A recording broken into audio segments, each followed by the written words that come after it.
Ain't no grave gonna hold my body down. Ain't no grave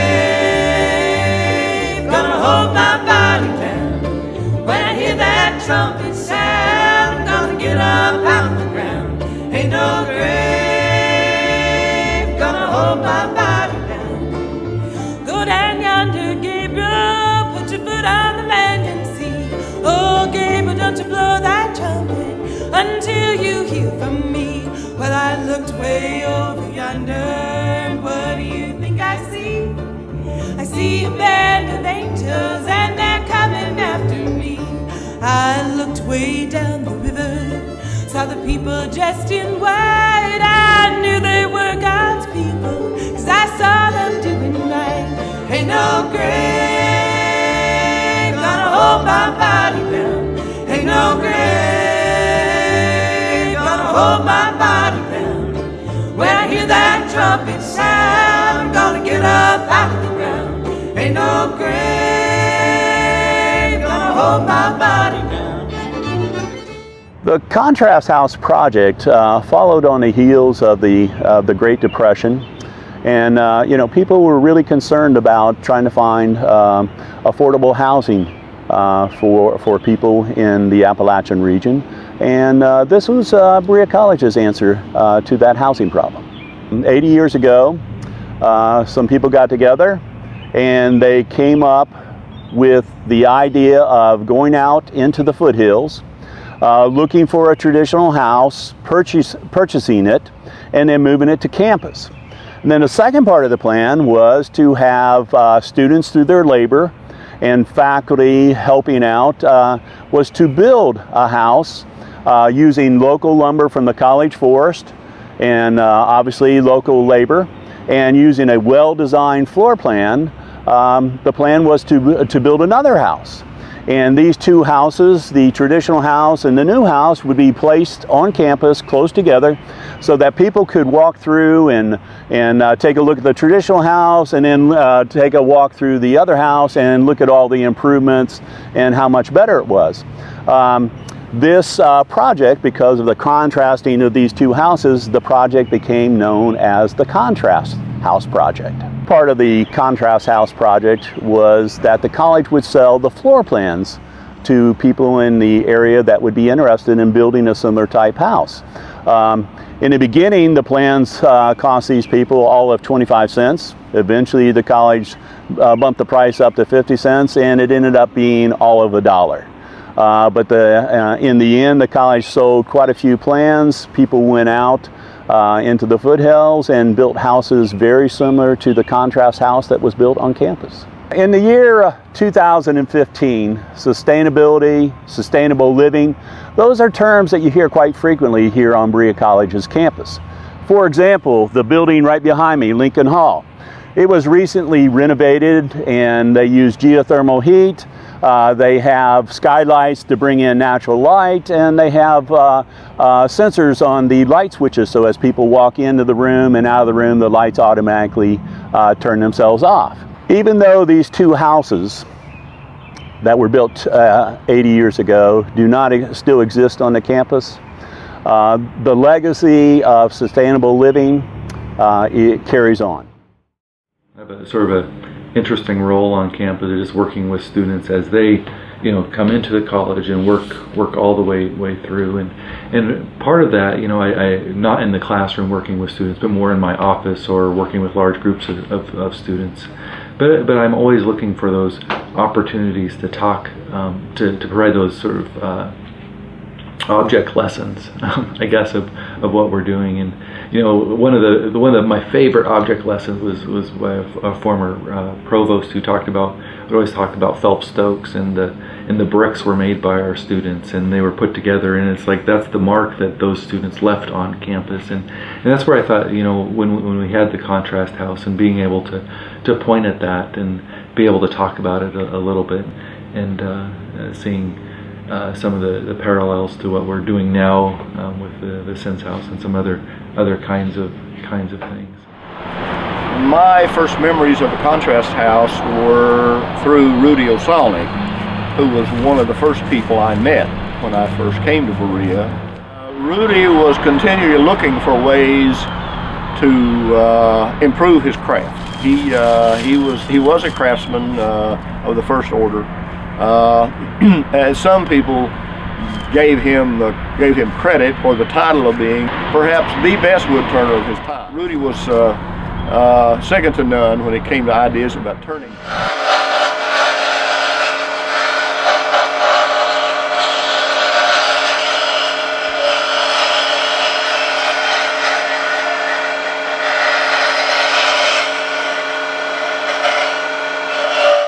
Both high school and college, I had Rudy O'Sonic as an instructor, and I believe Rudy was probably the best turner in the country, for as I know.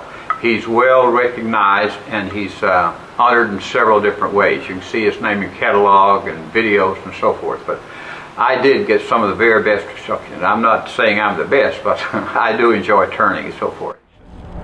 I think Rudy was an individual that just was thinking creatively about lots of things. He asked a lot of questions about why do we do things this way? Are there better ways we can do this? And in his interest in serving people in the region, he created this idea with his students and students from the home ec department as well, that actually designed and built a house. I guess it was built originally behind the alumni building, but later was moved to the present location. Rudy used techniques that would save materials. He was very careful about that. And, I think the appearance of the house was in contrast to the appearance of many other homes that existed in the region at the time, and that was one of the reasons I believe that it was the contrast house. The idea that it was comfortable. And it could bring pleasure to the people who lived in this house or houses like this. I'm gonna get up out of the ground. Ain't no grave gonna hold my body down.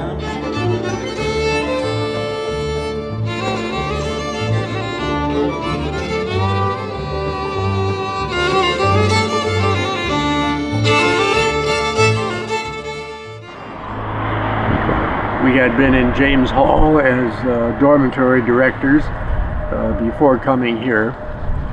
We'd just been married a couple of years before, so it was new for us.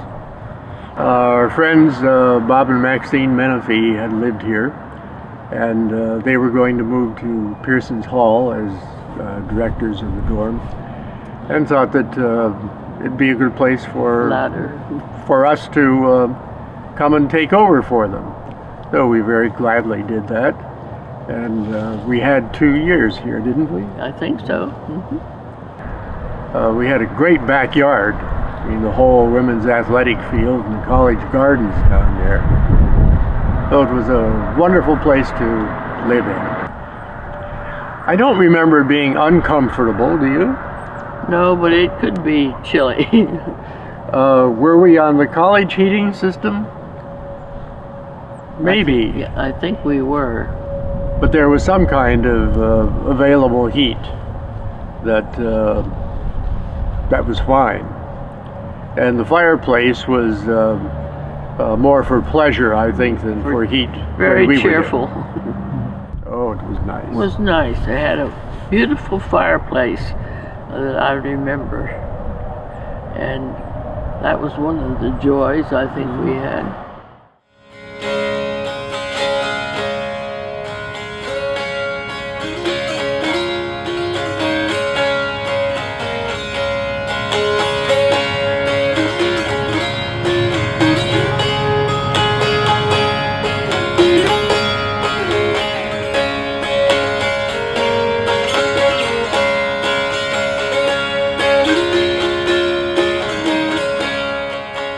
Women at that time, only women in the home economics department, were responsible for doing the furnishings in the least expensive way possible. So, for example, they made curtains out of printed materials, sometimes using flour sacks or other products that were readily available. They wove the material for some of the furnishing covers. They did publicity on the decorating techniques that were used. They tried to do the most fashionable things at the time. And so we have pictures of various students sewing and hanging curtains and doing table coverings, making rag rugs, things like that. The whole idea of the Contrast House was to give local Appalachian families a way of improving their housing using local materials and easy to find things. The interior was entirely wormy chestnut, and all of the hardware was constructed on campus.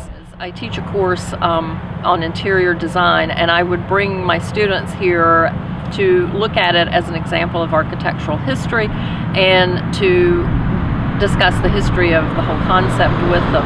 All of my students know it very well.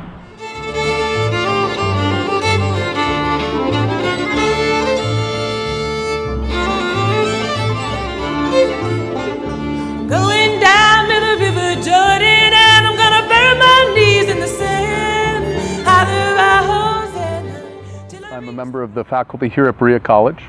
I work with students in both the computer science program as well as the technology program, and in particular I work with the electronics and electricity and electronics course. And so one of the things that I've wrestled with is how to introduce home wiring in a way that's compelling and has perhaps a particularly Berean flavor to it. So a few years ago we developed this idea where we would work.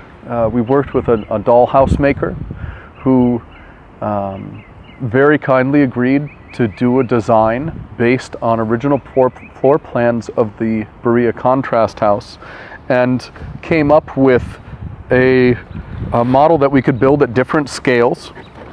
And so this is a prototype in cardboard we can take apart. And what it allows us to do is to look at the internal structure of a house. It's an experiment that we tried. There's some challenges to it. It turns out it's very hard to wire a dollhouse. There were some challenges to it, but it's a unit that I think needs to come back into the course because it really captured for the students a piece of Berea history. I think that was a really powerful part of it. And so even though we have the house and we're able to explore it, it might be that we explore a larger scale model. That would, I think, really make a marvelous cap to this as a piece, to be able to visit the actual house and see its layout and then come back and really put all of it in a historical context for the students. All of that said, though, is unfortunately the Contrast House that used to be on campus isn't anymore.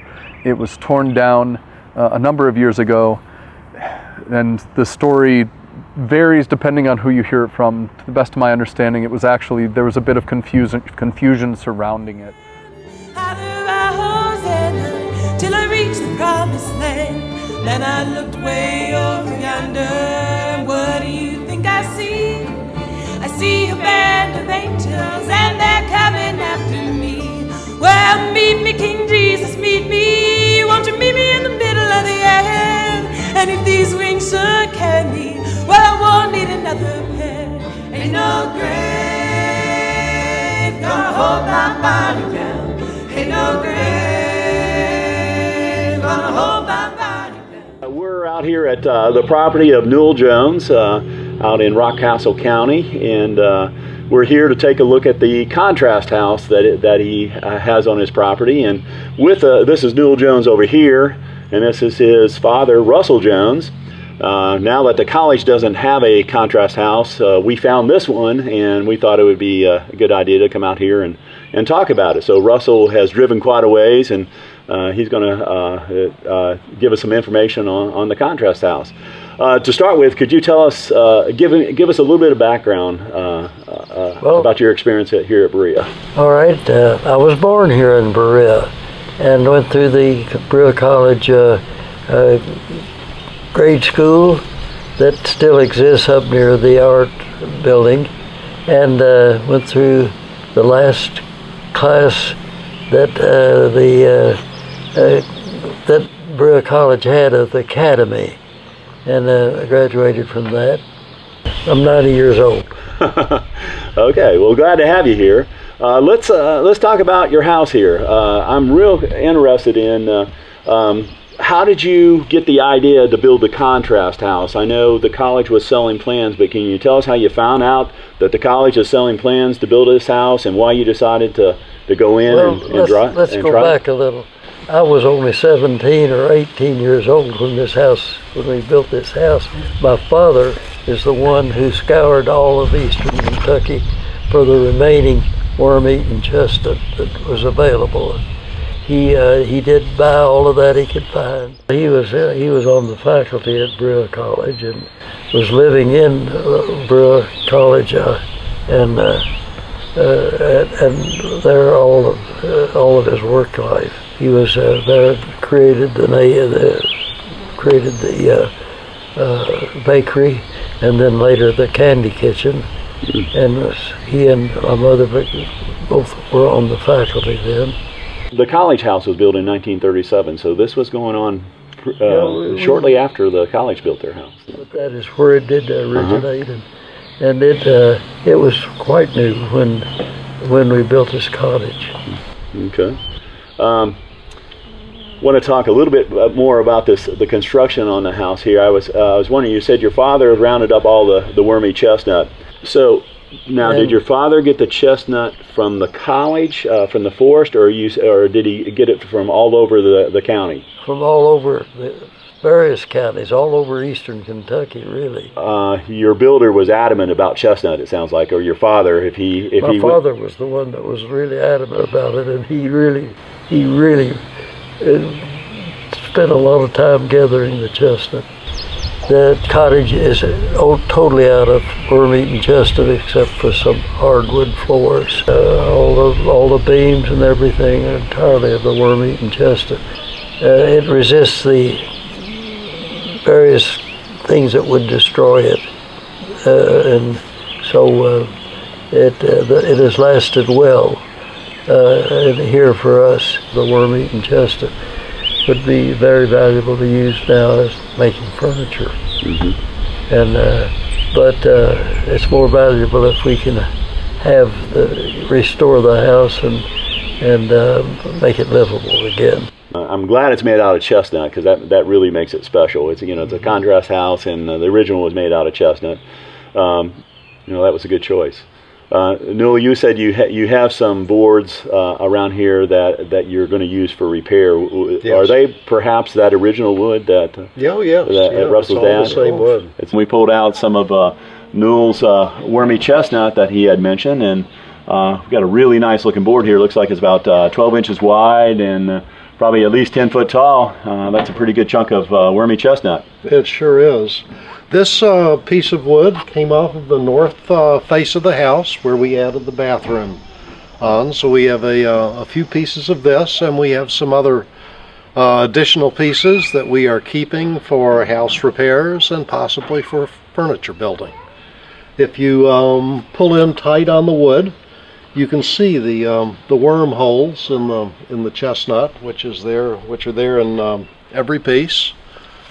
And this house, as far as upkeep on the wood, has been absolutely minimal in all of these years. The wood has done very, very well. Gonna hold my body down, ain't no grave. Gonna hold my body down. When I hear that trumpet sound, gonna get up out of the ground, ain't no grave.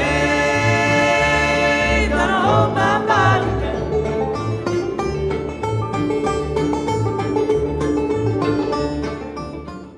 One of the greatest legacies of the contrast house was the wood that was reclaimed from that structure, and then it was repurposed into other items, and so the contrast house kind of lives on. And another good thing from that, once we reclaimed the lumber from the contrast house, it just kind of spread as the college remodels certain buildings on campus. Like for example, they just did Knapp Hall last year.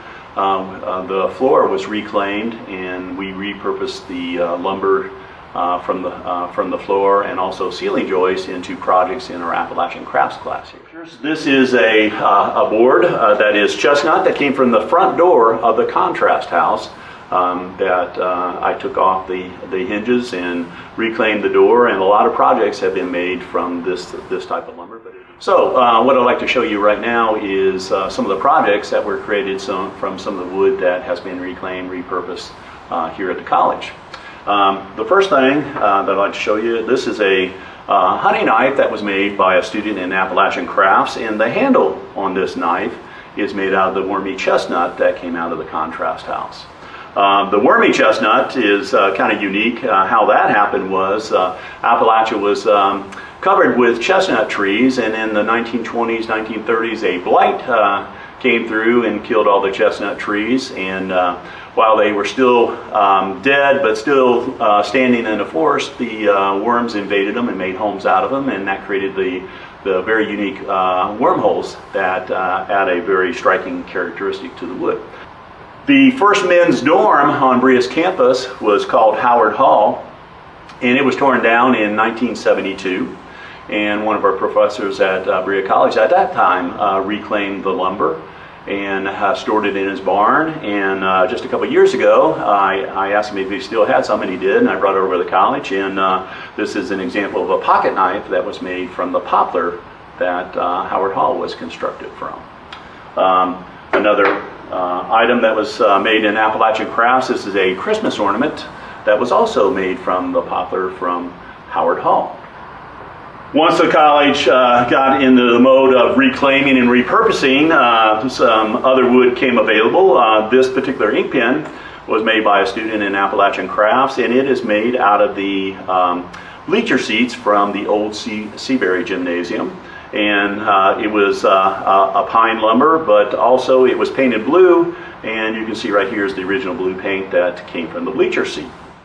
We have also, along with the bleacher seats from Berea Gymnasium, we've also been able to reclaim the floor, not from the very old gym floor, but the one that was built about 12, 15 years ago, and it was torn up and replaced, and the flooring from that would look like this, and we've made a lot of knife handles, pocket knives, and different things from this lumber. The last thing I'd like to talk about here, this is a small table that is used in our new farm store, which was a renovated building. It used to be Broomcraft, and they renovated it and turned it into a farm store. And so they needed some furniture, so we decided to make the furniture from some of the reclaimed lumber around campus. And this is, it has a name, we call it the B-box table because it's made from a B-box, and the B-box came from the college farm. And the top of this particular table is wormy chestnut from the contrast house. And the legs on the table are made from 2x4s that were taken out of Howard Hall, and they are solid poplar.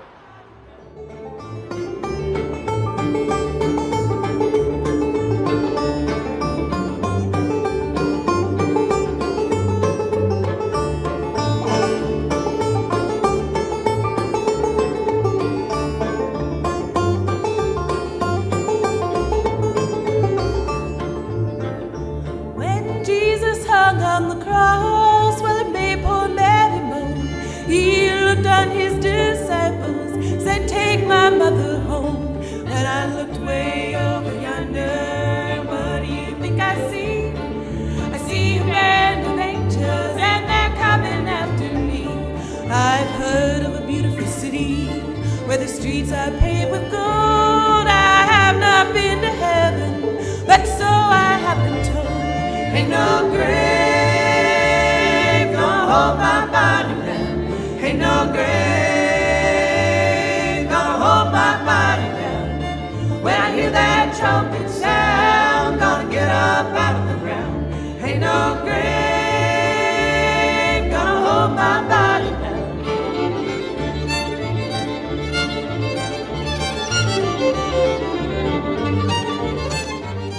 And just on the personal level, you know,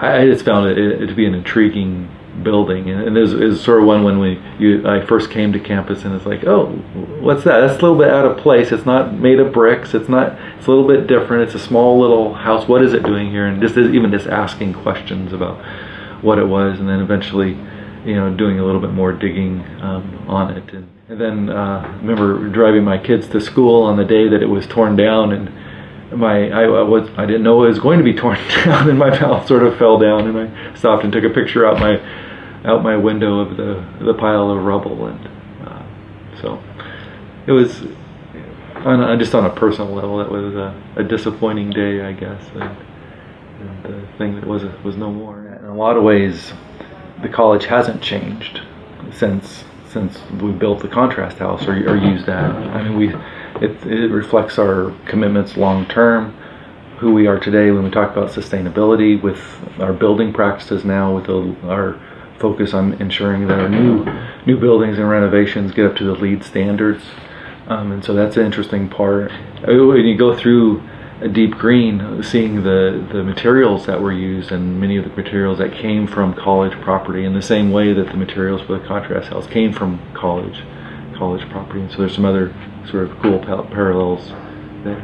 One of the things, the parallels I guess that I also see is with our sustainability house. From my understanding of the Sens House and providing a sustainable living environment, and so looking at all the way from the heating system and the passive solar, and I think there's some active solar kinds of things there, to how wastewater was treated and different things like that. There's that hands-on component. We still have the active learning experience kind of thing through the labor program. All of those things were evident in the contrast house just as they're evident now.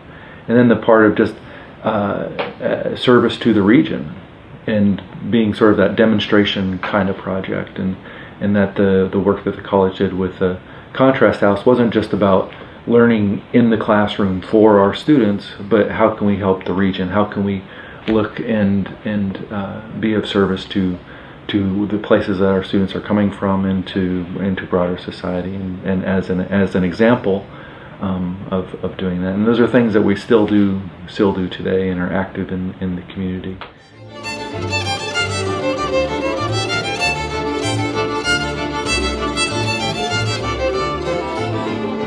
Ain't no grave gonna hold my body down.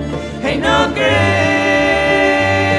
gonna hold my body down. When I hear that trumpet sound, I'm gonna get up out of the ground. Ain't no grave gonna hold my body down. Ain't no grave